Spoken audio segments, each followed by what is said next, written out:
everyone, Peter from Hard Knot Garage here. Just want to show you very quickly that you can use other things to cut die cast, particularly some of the smaller parts. So I'm going to use a pair of just hand cutters.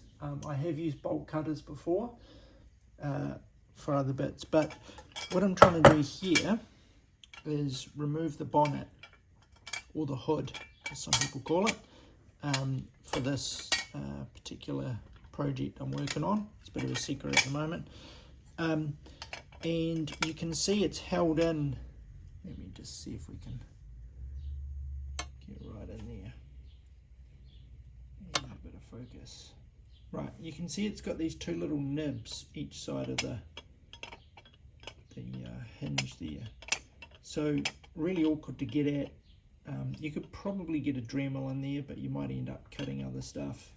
Hacksaw's a little bit tricky, but what you can do with a pair of pliers like this, cutters, is just get in,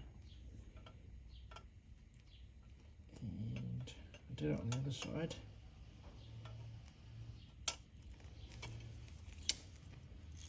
Which one did I cut off? The top one. Okay.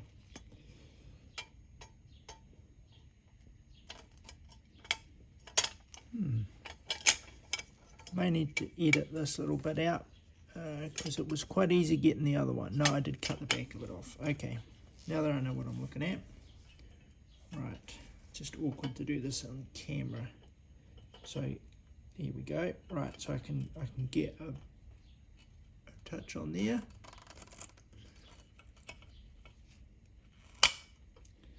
Here we go.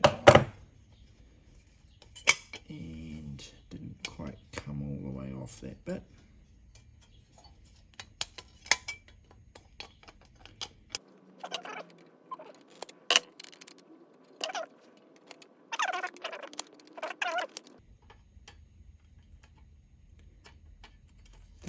The other side was very quick and easy. There we go, got it off. So you can see now I've managed to take that piece off, and I've already done it on the other side. Just in there, so now the bonnet should come off nicely. So quite handy for things like that. I have actually used it, come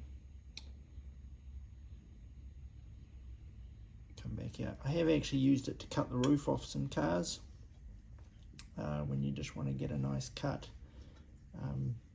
and perhaps it was a rat rod style build, so I wasn't too fussy about it. So there you go.